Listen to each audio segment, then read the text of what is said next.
Hello everyone, welcome to this channel knowledge centre RKJ. दोस्तों, railway group D परीक्षा 2022 का आज यानी 17 अगस्त को फर्स्ट शिफ्ट का एग्ज़ाम हो चुका है और आज पूछे गए जीके जीएस और मैथमेटिक्स के क्वेश्चंस को देखने वाले हैं, जो कि आपके आने वाले एग्जाम्स के लिए काफ़ी महत्वपूर्ण है। तो वीडियो को अंत तक ज़रूर देखें और वीडियो को एक लाइक करके दोस्तों में शेयर जरूर कीजिए। तो आइए दोस्तों, बिना टाइम वेस्ट किए वीडियो को स्टार्ट करते हैं। तो आपसे पढ़ चलते हैं जीके क्वेश्चंस को, जो कि आज एग्जाम में पूछा गया है। तो आपसे क्वेश्चंस पूछा गया था कि भारत में सौर ऊर्जा द्वारा संचालित पहला हवाई अड्डा कौन है। आपसे पूछा गया है कि भारत में जो है सौर ऊर्जा द्वारा संचालित पहला हवाई अड्डा कौन है। तो ये है कोचीन एयरपोर्ट। तो कोचीन एयरपोर्ट जो है इसका बिल्कुल सही उत्तर है। तो नेक्स्ट आपसे पूछा गया था निम्नलिखित में से किस घर्षण में जो है स्वयं समायोजी बल है। आपसे पूछा गया था कि कोई किस घर्षण में जो है स्वयं समायोजी बल है। तो ये है अस्थितिक घर्षण में। तो जो हमारे हैं अस्थितिक घर्षण, उनका बिल्कुल सही उत्तर है। तो नेक्स्ट आपसे पूछा गया है पंडित रविशंकर कौन सा पुरस्कार जीतने वाले पहले भारतीय थे। तो पहले भारतीय थे Grammy lifetime achievement award जीतने वाले। याद रखिएगा, Pandit Ravi Shankar Grammy lifetime achievement award जीतने वाले पहले इंडियन थे। तो नेक्स्ट क्वेश्चन आपसे पूछा गया है कि भारत में बनी पहली रंगीन फिल्म कौन थी। तो भारत में बनी पहली रंगीन फिल्म थी किसान कन्या। ये कब बनी थी? तो ये बनी थी 1937 में। तो इसका जो है बिल्कुल सही उत्तर है। तो नेक्स्ट आपसे पूछा गया है साकेबा त्यौहार जो है किस राज्य में मनाया जाता है। आपसे पूछा गया है साकेबा त्यौहार किस राज्य में मनाया जाता है। तो ये मनाया जाता है सिक्किम में। तो सिक्किम इसका जो है बिल्कुल सही उत्तर है। और एक त्यौहार है इंपॉर्टेंट, रखिएगा, लोसार। तो लोसार भी जो है यही मनाया जाता है सिक्किम में। तो नेक्स्ट से पूछा गया है बोरोन में कितनी संयोजकता इलेक्ट्रॉन है। आपसे पूछा गया था कि बोरोन में कितनी संयोजकता इलेक्ट्रॉन है। तो इसमें होता है 3। सर बोरोन का एटॉमिक नंबर का तो ये होता है 5। तो नेक्स्ट आपसे पूछा गया है इलेक्ट्रॉनिक सेल में इलेक्ट्रॉन का प्रवाह होता है।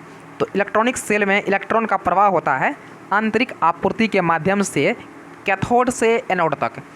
तो इन्होंने ये हमारे हैं, उनका बिल्कुल सही उत्तर है। दोस्तों, आगे बढ़ने से पहले वीडियो को लाइक नहीं किए हैं तो वीडियो को लाइक करके चैनल को सब्सक्राइब जरूर कर ले। तो नेक्स्ट आपसे पूछा गया था प्रकाश के तरंग सिद्धांत किसने प्रतिपादित किया था।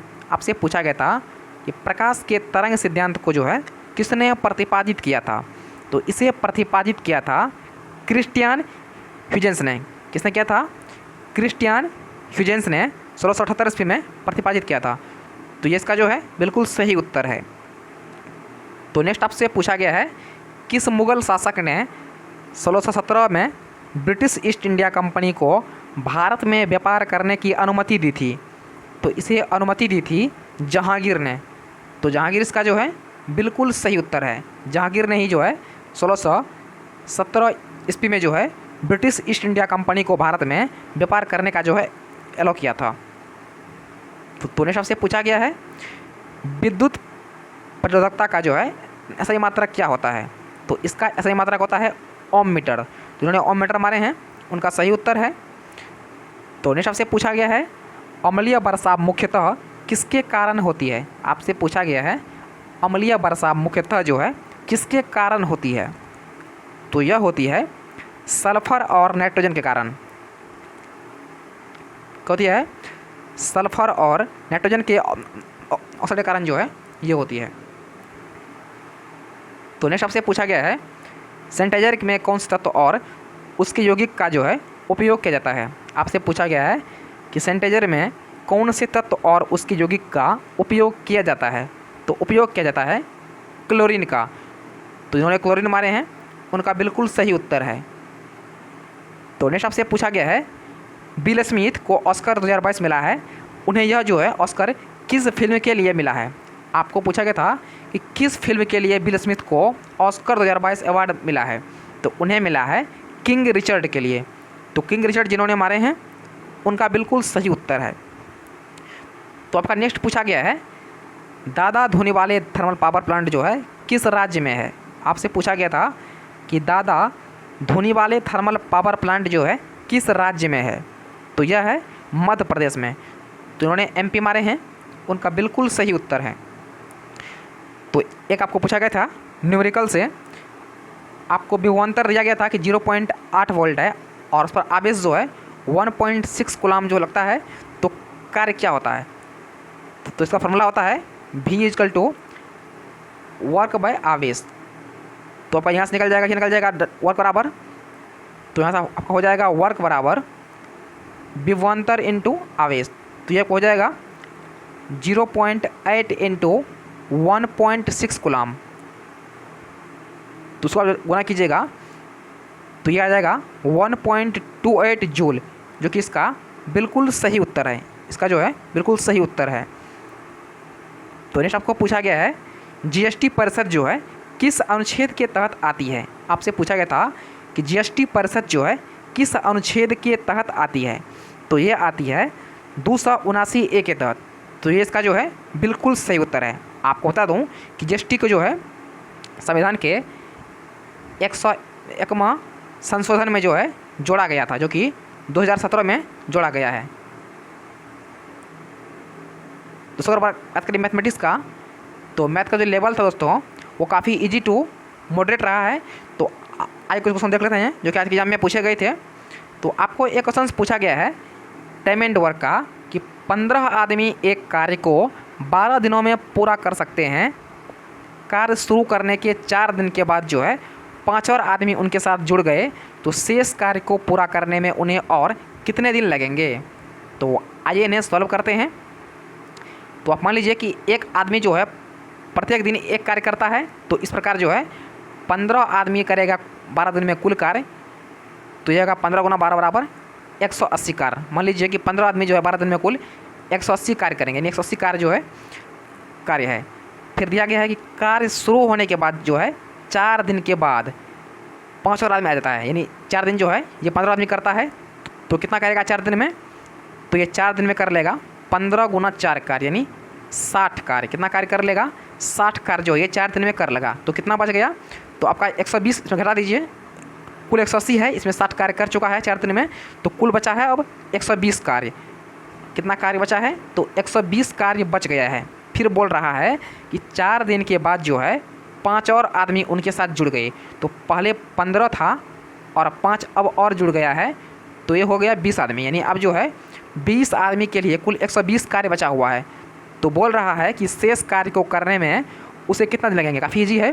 तो 120 कार्य को करेंगे 20 दिन में, तो 20 से इसको काट दीजिए, 20 से कट जाएगा, 20 छाके 120 कट जाएगा 6 बार में, यानी शेष कार्य को जो है सब मिलकर करेंगे 6 दिन में। तो 6 दिन जो है इसका बिल्कुल सही उत्तर है।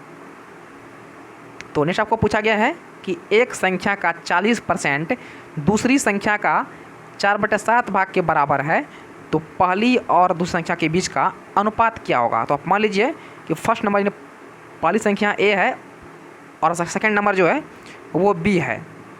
तो दिया गया है कि पहले का जो है 40%, तो कितना होता है, तो 40% बराबर होता है, इसको 40/100 कर दीजिए, तो हो जाएगा 2/5, यानी 40% जो है ये होता है 2/5 के बराबर।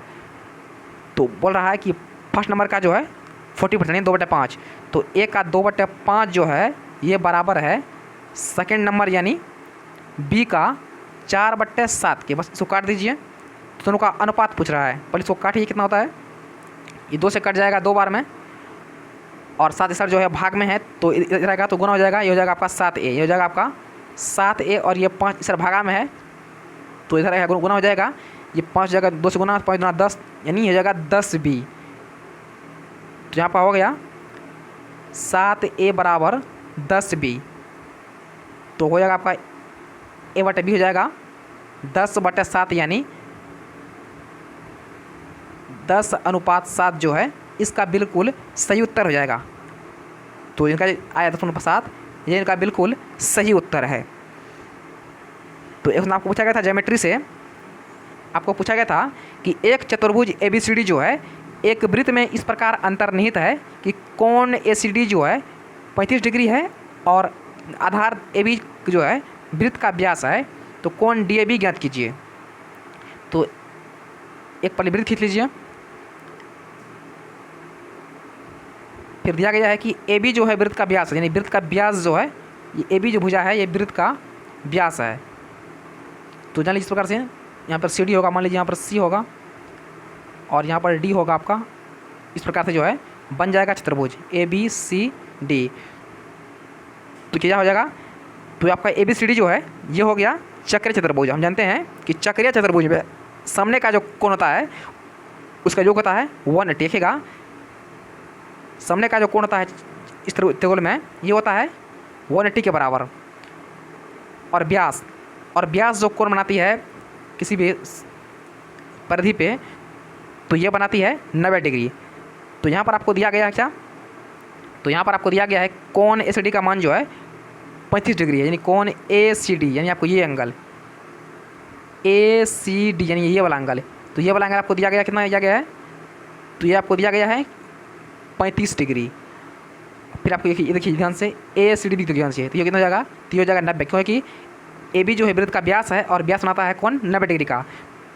तो ये आपका हो गया 90 डिग्री और वो है 35, तो कितना हो जाएगा कुल C, तो कोण C हो जाएगा 90 डिग्री प्लस 35 डिग्री, जो कि हो जाएगा 125 डिग्री के बराबर। आपका कितना कोण C हो गया, तो आपका कोण C निकल कर आ गया 125 के बराबर। तो आपसे पूछ रहा है कि DAB कितना होगा, आपसे क्या पूछ रहा है, आपसे पूछ रहा है कि ये DAB जो है यानी DAB यानी कोण जो है आपको कोण A पूछ रहा है।